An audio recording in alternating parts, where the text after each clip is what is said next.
إن الحمد لله نحمده ونستعينه ونستغفره ونعوذ بالله من شرور أنفسنا ومن سيئات أعمالنا من يهده الله فلا مضل له ومن يضلل فلا هادي له وأشهد أن لا إله إلا الله وحده لا شريك له وأشهد أن محمدا عبده ورسوله صلى الله عليه وعلى آله وأصحابه والتابعين وتابع التابعين ومن تبعهم بإحسان إلى يوم الدين. يا أيها الذين آمنوا اتقوا الله حق تقاته ولا تموتن إلا وأنتم مسلمون. يا أيها الناس اتقوا ربكم الذي خلقكم من نفس واحدة وخلق منها زوجها وبث منهما رجالا كثيرا ونساء واتقوا الله الذي تساءلون به والأرحام إن الله كان عليكم رقيبا. يا أيها الذين آمنوا اتقوا الله وقولوا قولا سديدا يصلح لكم أعمالكم ويغفر لكم ذنوبكم ومن يطع الله ورسوله فقد فاز فوزا عظيما. أما بعد فإن خير الحديث كتاب الله وخير الهدي هدي محمد صلى الله عليه وعلى آله وسلم وشر الأمور محدثاتها فإن كل محدثة بدعة وكل بدعة ضلالة وكل ضلالة في النار. إخواني في الدين أعزكم الله kaum muslimin yang saya hormati. Kita masih pada ayat Allah Subhanahu wa taala dalam surat Al-Baqarah ayat 124 dan 125. Yaitu ketika Allah berfirman wa idibtala Ibrahim rabbuhu bikalimatin fa'atammahun. Qala inni ja'iluka lin-nasi imama. Qala wa min dhurriyyati qala la yanalu 'ahdi adh-dhalimin. Wa ij'alna al-bayta mathabatan lin-nasi wa amna.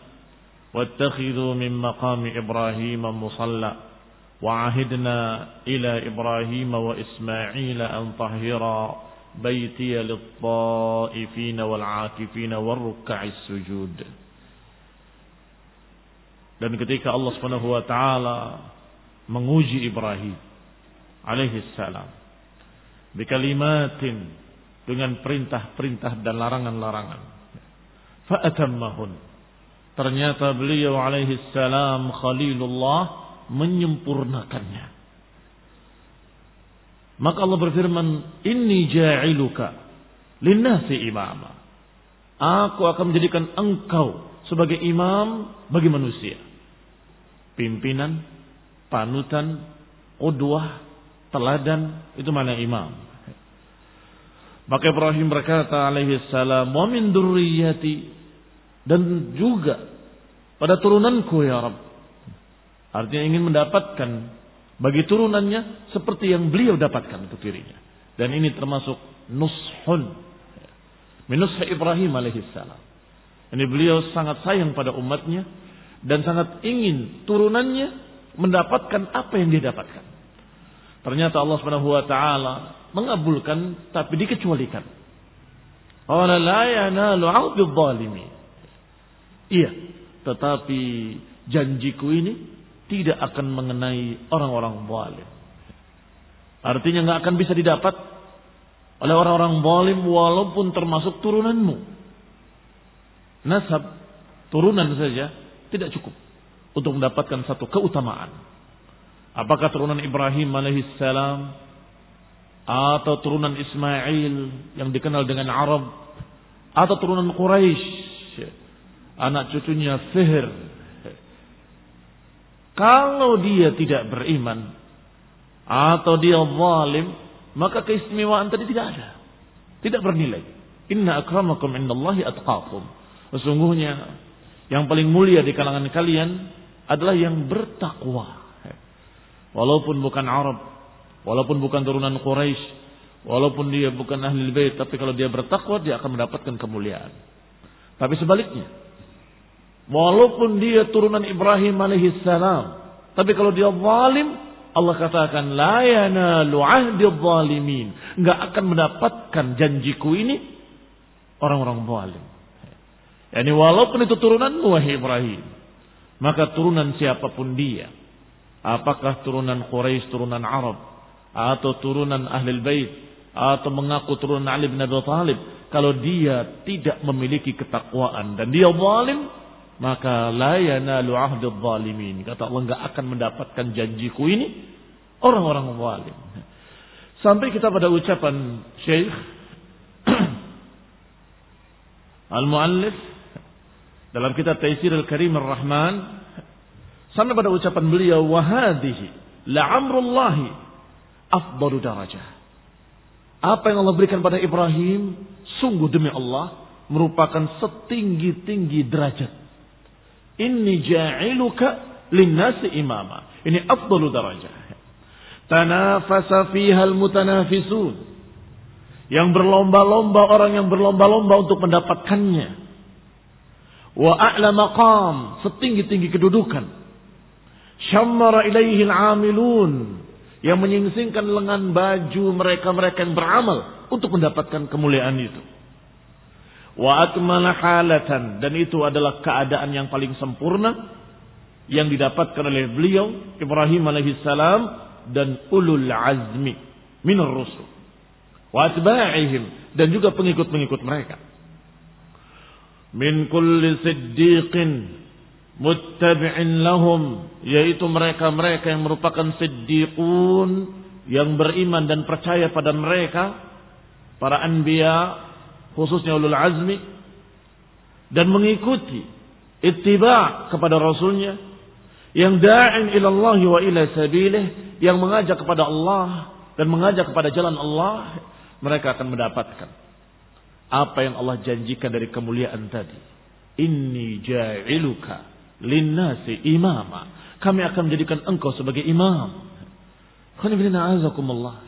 Siapa yang menggelari para ulama dengan imam?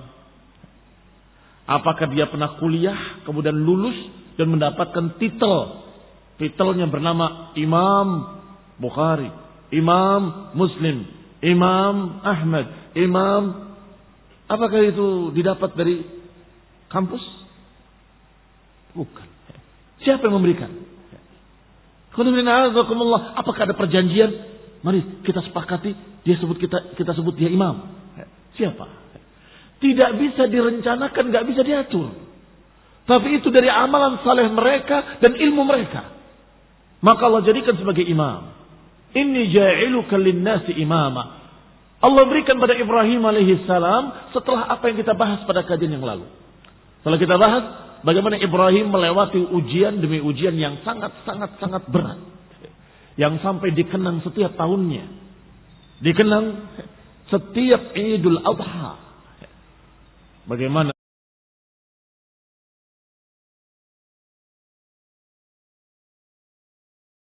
berkorban, bagaimana mereka yang haji, bagaimana mereka mengingat Hajar, bagaimana mereka mengingat Ismail, mengingat Ibrahim alaihissalam. Maka setelah ujian-ujian itu baru Allah berikan inni ja'iluka linnasi imama, kami jadikan engkau sebagai qudwah, sebagai imam, panutan. Maka dikatakan ketika orang meminta tazkiyah kepada masyayikh yang sekarang bersama kita di masa-masa kita, Syekh kita minta tazkiyah, ana minta tazkiyah antum, minta tazkiyah antum. Kata beliau, kata Syekh Ubaid hafizahullah, bahwa tazkiyahmu itu pada amalanmu. Walaupun kau mendapatkan tazkiyah dari sekian ulama, tetapi kalau amalanmu tidak di atas sunnah, amalanmu menyimpang dari jalan sunnah, tidak ada nilainya. Saya mendapatkan tazkiyah dari Syekh bin Bas, tazkiyah dari Syekh Al-Albani, tazkiyah dari Syekh Fulan, percuma. Innama yuzakki nafsahu amaluhu. Yang akan mentazkiyah dia adalah amalan dia sendiri. Yang akan mentazkiyah, merekomendasi seseorang, itu amalan dia sendiri. Kalau dia amalannya saleh, mukmin, taqi, berilmu dan beramal, otomatis orang-orang akan memuliakannya, mengangkatnya, bahkan memanggilnya dengan panggilan-panggilan kemuliaan. Ya Syekh, ya Sadatul Ulama, atau ya Imam. Tidak bisa kemudian diatur, kalian harus manggil saya imam. Kalau amalannya tidak mendukung, apa mereka akan manggil imam? Mungkin ketika disuruh tertawa mereka. Manggil kamu imam, ketawa. Bahkan tambah rendah dia ketika dia ujub bi nafsihi. Maka Ibrahim alaihi salam diberi oleh Allah kemuliaan. Dan termasuk yang diberi kemuliaan demikian adalah min dzurriyyatihi, dari turunannya yang beramal dengan apa yang diamalkan oleh Ibrahim. Yang berjalan di jalan Ibrahim, yaitu ulul azmi minar rusul. Falamma igtabata Ibrahim bihadzal maqam. Ketika Ibrahim mendapatkan kedudukan yang mulia ini. Wa adraka hadza, ketika mencapai derajat ini. Talaba dzalika li dzurriyyati. Maka Ibrahim meminta untuk turunannya, li ta'lu darajatuhu wa darajat dzurriyyatihi. Agar semakin tinggi lagi kemuliaan dan agar turunannya ikut mendapatkan derajat tersebut. Wa hadza aidan min imamatihi, dan ini juga termasuk imamahnya beliau. Keistimewaan beliau Ibrahim alaihissalam ketika dia diberi sesuatu kebaikan, kemuliaan, beliau ingin orang lain mendapatkannya. Lihat ikhwan fillah azakumullah. Berarti betul-betul sudah mencapai derajat keimanan yang sempurna. Apa kata Nabi SAW? La yu'minu ahadukum hatta yuhibba li akhihi ma yuhibbu li nafsihi. Tidak sempurna keimanan seseorang hingga dia menyukai untuk saudaranya apa yang dia sukai untuk dirinya. Waktu itu tidak ada yang beriman kecuali anaknya dan keluarganya. Maka mengatakan, ya Allah, mudah-mudahan turunanku pun mendapatkan yang seperti itu. Ini min imamatihi, ini dari sifat beliau. Ingin orang lain mendapatkan apa yang dia dapatkan. Saudaranya mendapatkan apa yang dia dapatkan. Wa nushihi li ibadillah, dan itu menunjukkan nusuh beliau. Nusuh adalah ingin memberikan yang terbaik untuk saudaranya. Wa mahabbatihi an yaktur fihimul mursyidun, dan karena beliau suka, ingin agar banyak para pembimbing, agar banyak para imam-imam. Yang dimaksud imam tentunya pembimbing, qudwah, teladan yang membimbing umat. Walillahi 'azamati hadzal himam al-'aliyah. Maka sungguh untuk Allah lah semangat yang tinggi ini dari beliau. Wal maqamatis samiyah, dan kedudukan yang sangat mulia. Fa ajaba ar-rahimul latif, maka Allah yang maha penyayang, maha lembut menjawab. Wa akhbara bil mani', dan menghabarkan adanya penghalang min naili hadzal maqam, untuk mendapatkan kedudukan ini, yaitu kezaliman. Maka Allah tidak menyatakan enggak boleh, enggak bisa, enggak begitu bahasanya. Apa yang kami janjikan enggak akan bisa didapat oleh orang-orang zalim. Ini walaupun turunanmu, itu maknanya. Aila yanalul imamah fid din man zalama nafsahu. Tidak akan mendapatkan imamah fid din orang yang menzalimi dirinya sendiri. Wa darraha, dan membuat madarat pada dirinya sendiri. Wa hatta qadraha, yang menjatuhkan kemuliaan dirinya sendiri. Ya tentunya enggak akan mendapatkan imamah. Limunafatil zulmi lihadzal maqam, karena kezaliman bertentangan dengan keimaman. tidak sejalan. Munafat, terjadi kontradiksi antara keimaman dengan kezaliman. Yang zalim tidak akan menjadi imam. Seorang imam tidak boleh berbuat zalim. Fa innahu maqam, karena yang namanya imamah adalah maqamun alatuhu as-sabr wal yaqin. Imamah adalah satu kemuliaan yang perangkatnya, alatnya adalah as-sabr wal yaqin. Apa kata Allah dalam Al-Quran? وَجَعَلْنَا مِنْهُمْ أَئِمَّةً يَهْدُونَ بِأَمْرِنَا لَمَّا صَبَرُوا وَكَانُوا بِآيَاتِنَا يُوقِنُونَ. Dan demikianlah kata Allah, kami jadikan mereka para imam-imam yahduna bi amrina, yang membimbing umat dengan perintah kami. Kapan Allah jadikan mereka imam-imam yahduna bi amrina? Kapan itu? Lamma sabaru wa kanu bi ayatina yuqinun, ketika mereka sabar dan ketika mereka yakin dengan ayat-ayat kami. Berarti perangkatnya dua, sabar wal yaqin. Orang zalim adalah orang yang tidak sabar. Dia ingin mendapatkan tapi tidak mampu, akhirnya berbuat zalim supaya mendapatkan apa yang diinginkannya. Enggak sabar. Kenapa enggak telusuri yang halal? Berdoa pada Allah, mudah-mudahan Allah dapatkan. Tetapi karena tidak sabar, dia jatuh kepada yang haram, berbuat kezaliman. Demikian pula keyakinan. Kalau dia yakin bahwa Allah Subhanahu wa taala akan memberikan pahalanya, kalau Allah Subhanahu wa taala akan memberikan janjinya, dia enggak akan berbuat zalim. Ketika dia akan berbuat zalim, dia ingat, sabar sajalah. Saya yakin Allah akan berikan nanti. Saya yakin Allah akan berikan kebaikan. Saya yakin Allah akan berikan balasan. Dan Allah akan memberikan kebahagiaan dunia dan kebahagiaan akhirat. Ini keyakinan. Maka as-sabr wal yaqin bertentangan dengan yang namanya az-zulm. La yanalu ahdi adh-dhalimin, kata Allah. Enggak akan mendapatkan janjiku orang-orang zalim. Karena janjiku akan mengenai mereka yang memiliki dua sifat. As-sabr wal yaqin. Lamma sabaru wa kanu bi ayatina yuqinun. Wa natijatuhu an yakuna sahibahu ala janibin 'azim min al-iman. Natijahnya, hasilnya dengan dua sifat tadi, sabar dan yakin, pemiliknya akan menjadi seseorang yang mulia, yang agung, yang memiliki keimanan dan amal yang saleh, memiliki al-akhlaqul jamilah, akhlak yang mulia, wa syamailis sadidah, dan memiliki sifat-sifat yang lurus, wal mahabbatit tammah, dan memiliki kecintaan yang sempurna, wal khasyah wal inabah, akan mendapatkan rasa takut kepada Allah, akan mendapatkan inabah yang selalu kembali kepada Allah. Fa aina zulmu wa hadha al maqam? Maka di mana kezaliman, di mana kedudukan ini? Syattan bainahuma. Jauh sekali antara keduanya. Kezaliman di lembah, sedangkan sifat-sifat tadi di lembah lain. Barakallahu fikum.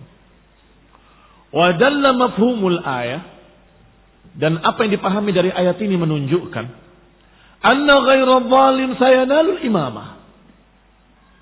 Baik. Mafhum dari ayat ini, yang bisa dipahami dari ayat ini, berarti yang tidak zalim akan mendapatkan.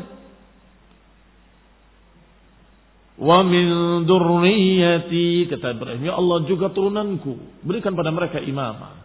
Kata Allah, tidak akan mengenai janjiku ini orang-orang zalim, atau janjiku ini tidak akan didapat oleh orang-orang zalim. Artinya orang-orang yang tidak zalim akan mendapatkan.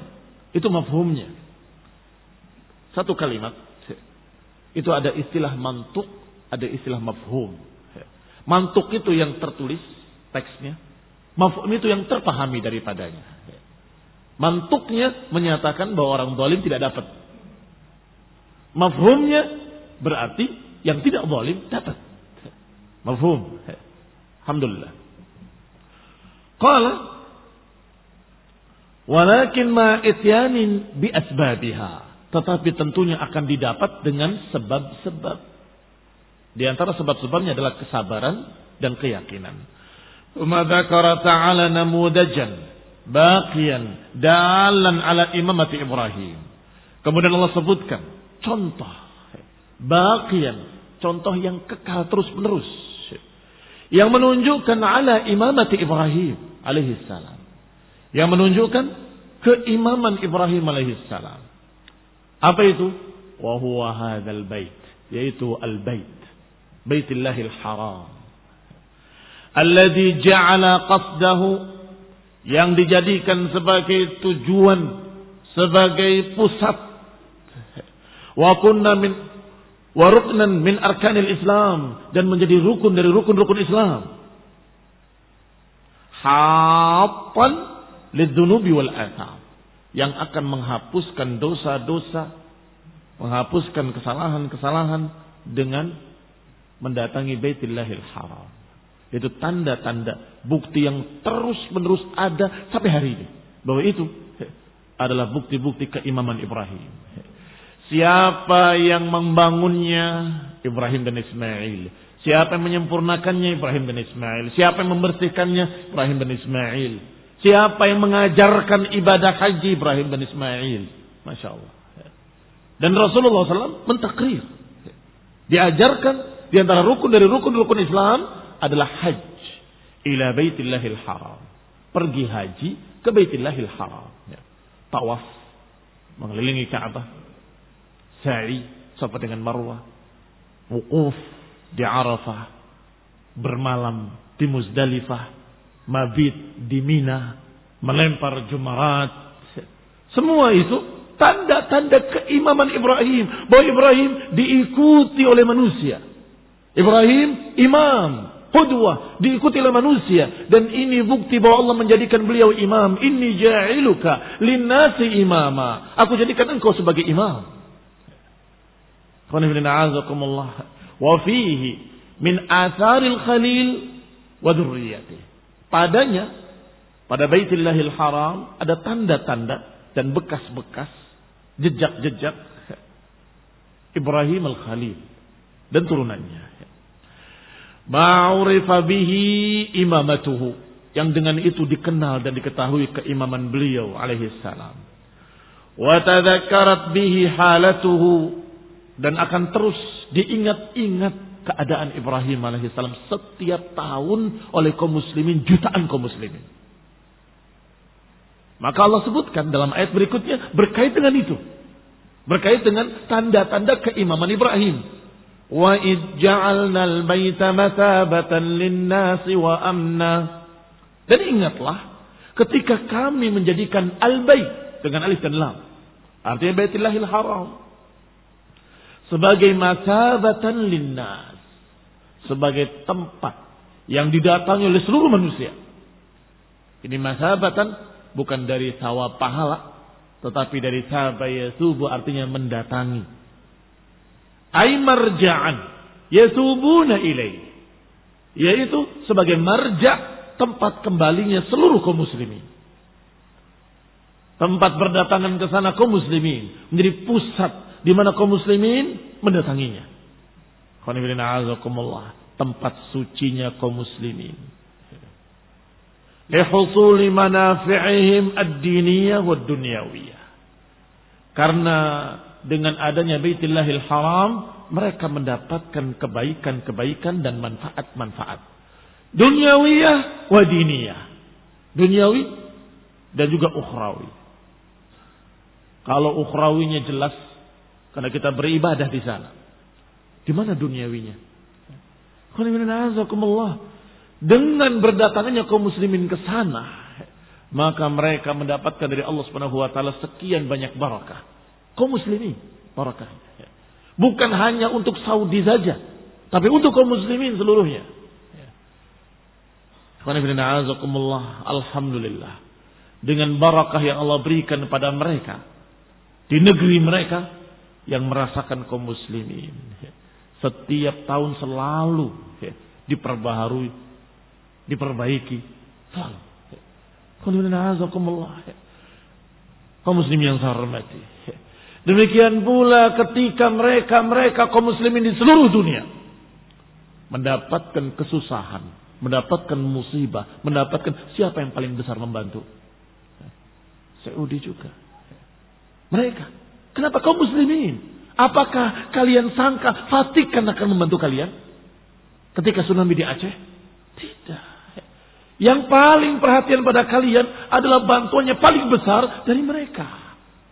Ketika terjadi bencana di Aceh, siapa yang paling besar memberikan? Mereka, kaum muslimin di Saudi. Barakahnya untuk kaum muslimin.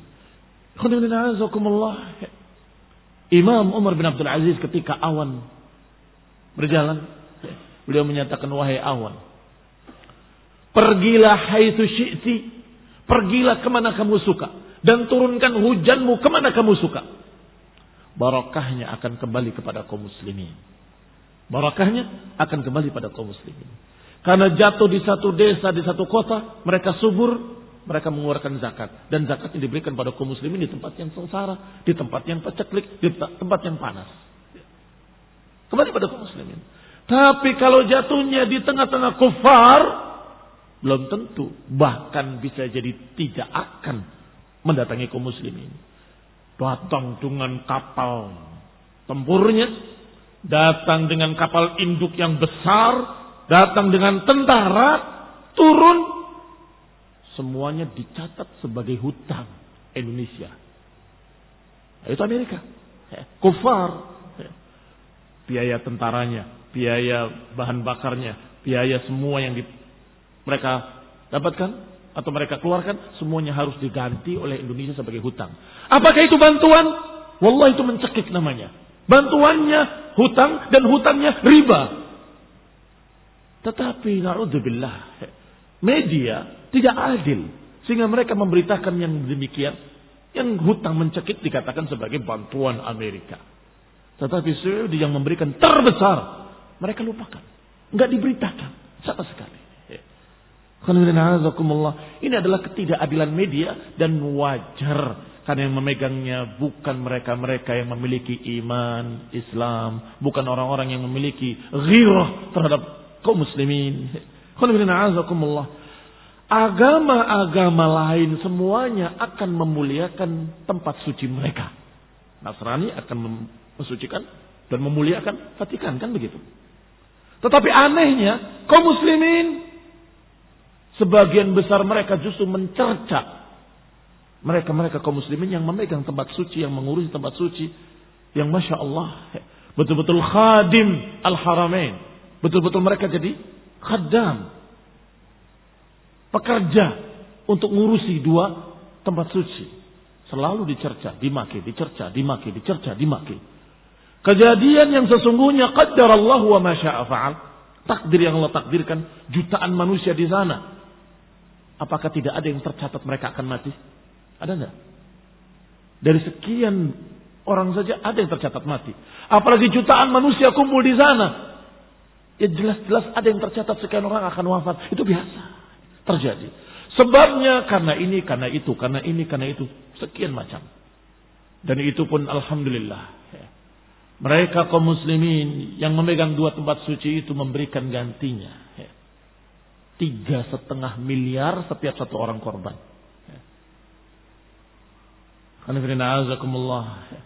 Diceritakan, diberitakan di media 35 juta. Dikit sekali. 3,5 miliar setiap satu orang korban. Dan itu pun dengan diusut. Karena apa? Kalau karena terledoran akan dihukum. Dan PT-nya yang sedang membangun dihukum dengan dicabut izinnya, diganti dengan PT lain. Ini keluar sedikit agar kita mendapatkan sedikit berita-berita yang benar, karena yang beredar berita-berita yang keliru, bahkan kalau dari Syiah lebih mengerikan lagi. Isinya caci maki Saudi dan kemudian mengajak orang-orang untuk kita saja yang megang, jangan mereka. Ambisi untuk memegang, ada apa? Kaum muslimin yang saya hormati, alhamdulillah. Dengan adanya di sana Ka'bah, maka barakah turun. Apa kata Allah? Li'ilaf Quraisy ilafihim rihlat asy-syita'i was-sayf falyabudu rabb hadzal bait alladzi at'amahum min ju' wa amanahum min khauf. At'amahum min ju', memberi makan mereka dari kelaparan, Dan amanahum min khauf, dan diamankan dari rasa takut dengan adanya Ka'bah di sana. Makanya tidak mengapa dalam berangkat haji untuk membawa dagangan. Dan itu diantara hikmahnya, sehingga semua kaum muslimin seluruh penjuru dunia datang ke sana dari pusat perdagangan kaum muslimin. Kembali kepada kita. Qala, dikatakan oleh Syekh Nasir Sa'di rahimahullah, ya'man bihi kulla ahad, memberikan keamanan pada setiap orang. Wallahi, saya bersumpah dengan nama Allah, tidak ada negeri yang lebih aman daripada negeri Mekah dan Madinah. Tidak ada. Allahu Akbar. Itu mereka menutupi dagangnya dengan kain, pergi ke masjid salat, pulang masih utuh. Ada negeri yang seperti itu? Tidak ada.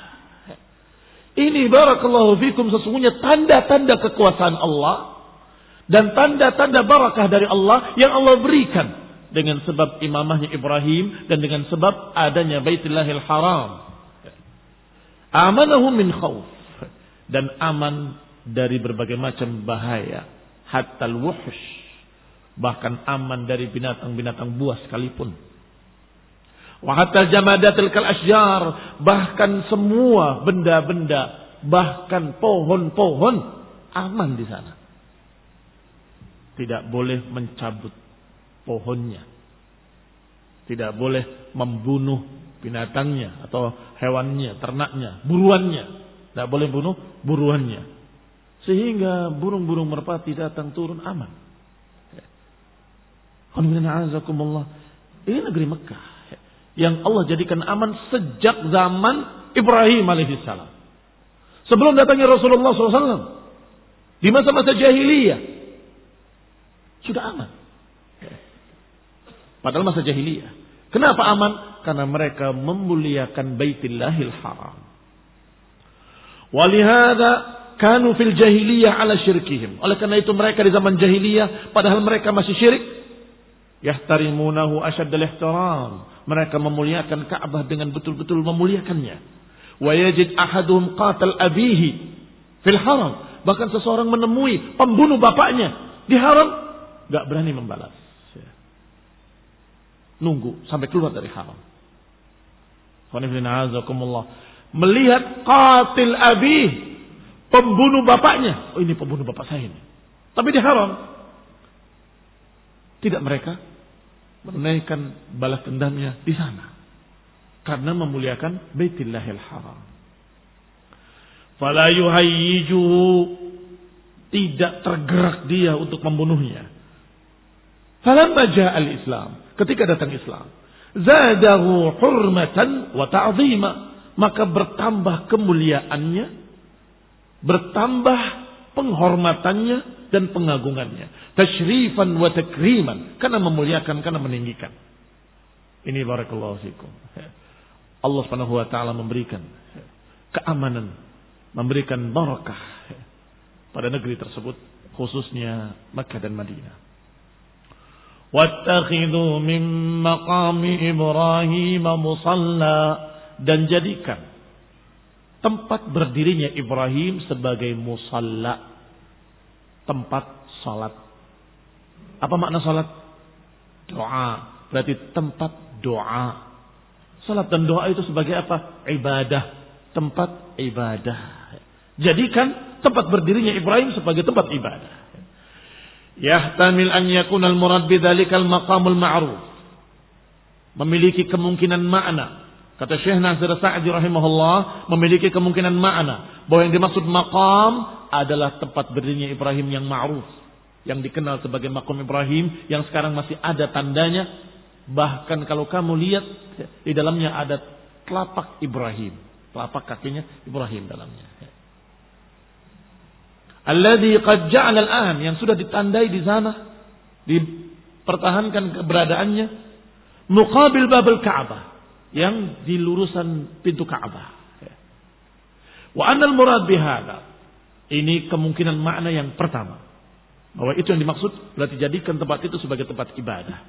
Yang berarti ayat ini menjadi dalil sunnahnya untuk salat di maqam Ibrahim. Tetapi wahai para hujjaj, wahai mereka-mereka yang berhaji, kalau engkau melihat manusia sedang tawaf banyak berdesakan di sana, jangan engkau menghalangi mereka dengan salat di sana. Imma engkau menghalangi mereka, wa imma engkau akan dijak-injak ketika sujud. Jangan.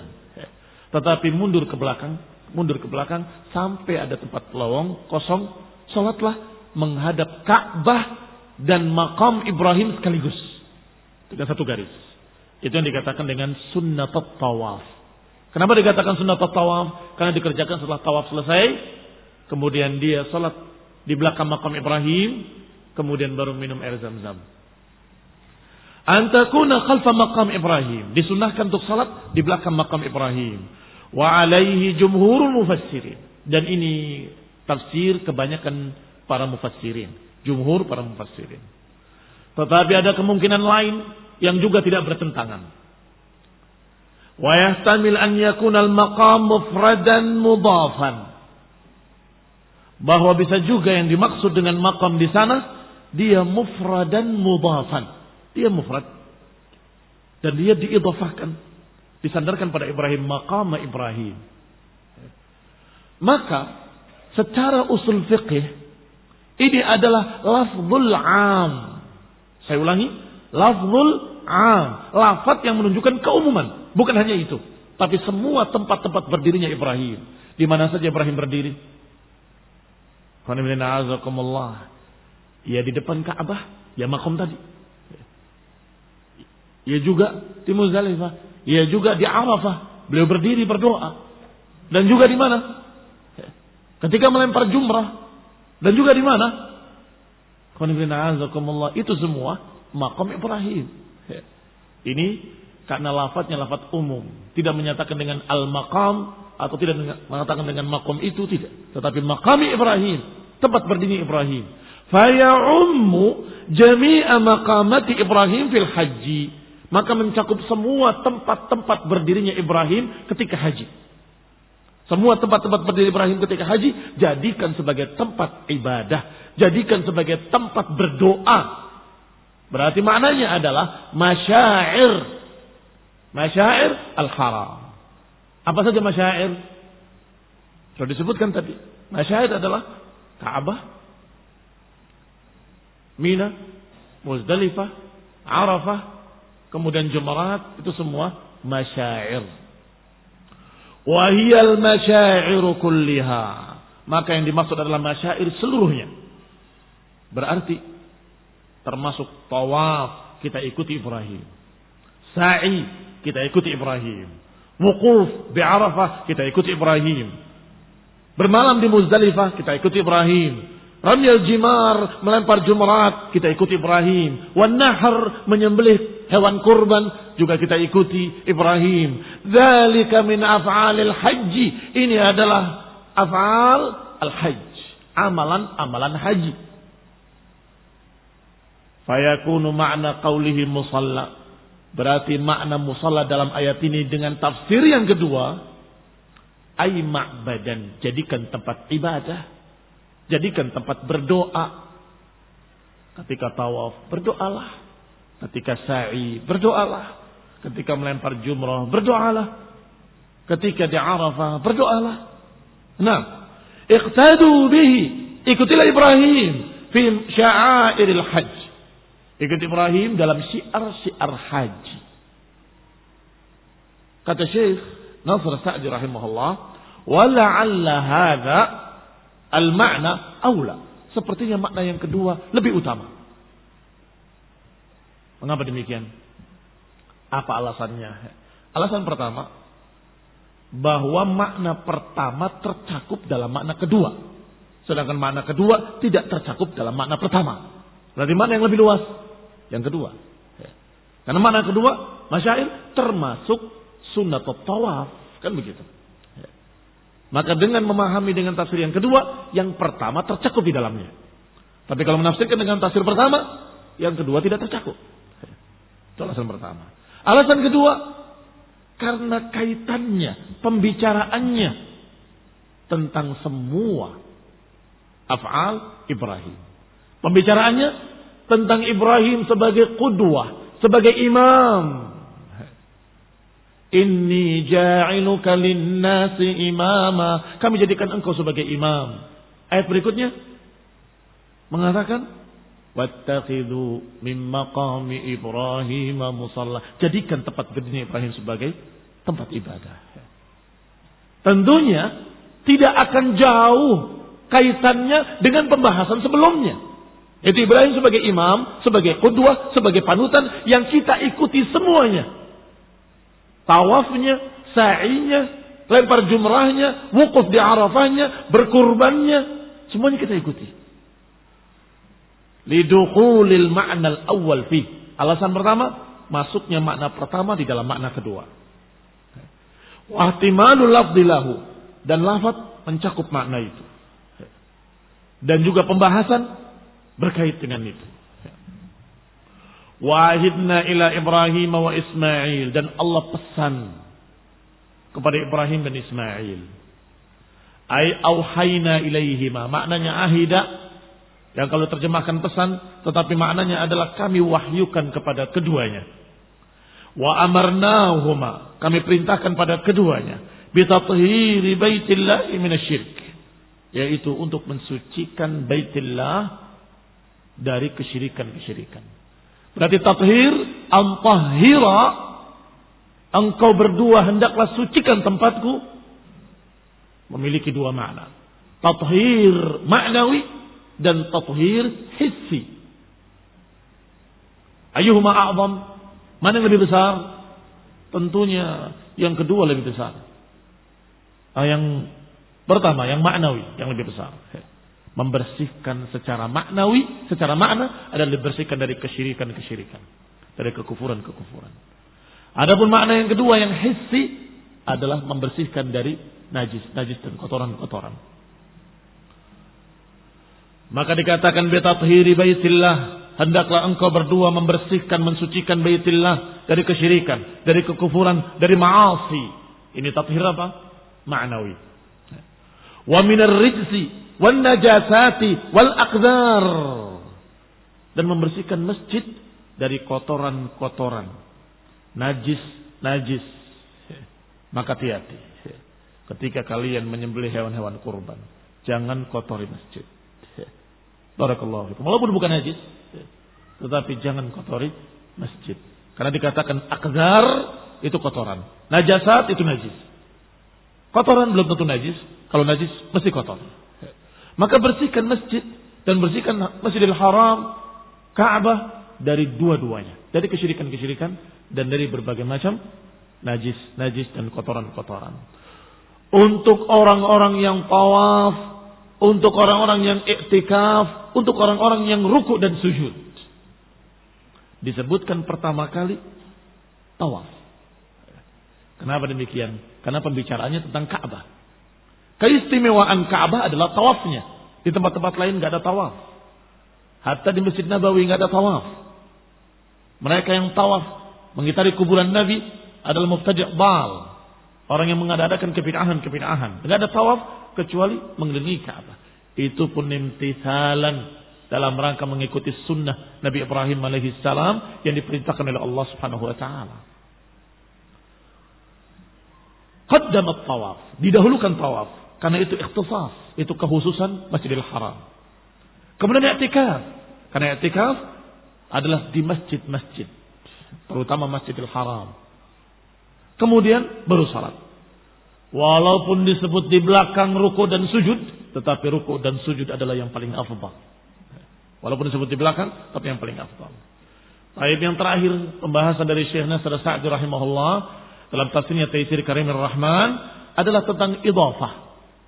Disandarkannya, diidhafahkannya kalimat bait kepada Allah dengan kalimat baiti, tahhir baiti, bersihkan rumahku kata Allah.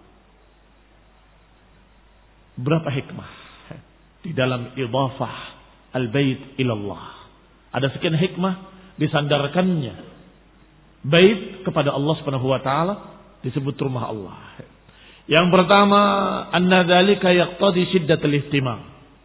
Yang pertama, itu menunjukkan keharusan kita menghormatinya. Karena itu baitillah, rumah Allah Subhanahu wa taala. Maka harus dimuliakan, harus ditinggikan. Fayabdulani juhdahuma. Maka Ibrahim bin Ismail akan betul-betul memberikan segenap usahanya untuk membersihkan, mensucikan. Yastafrighan was'ahuma fi dzalik. Akan mengeluarkan, mengosokkan semua apa yang dia punya, waktunya, tenaganya, semuanya untuk membersihkan Baitillahil Haram. Karena disebut baiti, rumah Allah Subhanahu wa taala. Yang kedua, bahwa kalimat baitillah atau baiti kata Allah, idhafah yang mengandung pemuliaan, al-ikram. Sehingga idhafahnya dijuluki dengan idhafatut tasyrif. Idhafah itu kadang-kadang bermakna kepemilikan. Kadang-kadang bermakna keistimewaan. Kalau bermakna kepemilikan, maka semua rumah Allah. Karena semua milik Allah. Ad-dunya wa ma fiha, dunia dan seisinya milik Allah. Tetapi kenapa yang disebut Baitullah cuma Ka'bah?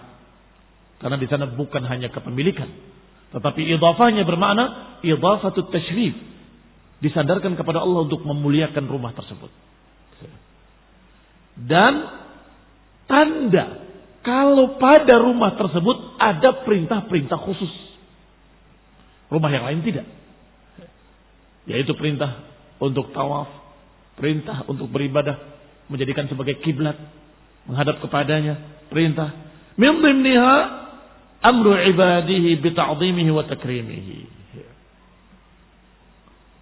Yang ketiga, minha anna hadhihi al-idhafah, bahwa penyandaran kepada Allah merupakan sebab yang jadzib lil qulubi ilaih, merupakan sebab yang akan menarik hati-hati kaum muslimin untuk memuliakannya. Ini rumah Allah, bagaimana mungkin tidak dimuliakan? Tetapi sudah dikatakan tadi, bukan kepemilikan, apalagi rumah bermakna tempat tinggal Allah, itu lebih ngawur lagi. Bukan, tetapi maknanya bahwa ini rumah yang Allah jadikan sebagai tempat suci. Rumah Allah yang Allah jadikan di dalamnya ada ibadah-ibadah. Rumah Allah yang Allah perintahkan untuk tawaf mengelilinginya. Rumah Allah yang Allah jadikan sebagai kiblat salatnya kaum muslimin. Itu maknanya. Nasallahu taufiq wal afiyah. Wa nasallu hidayah wa rahmah. Subhanakallahumma hamdik asyhadu an la ilaha illa anta astaghfiruka wa atubu ilaik. Wassalamu alaikum warahmatullahi wabarakatuh.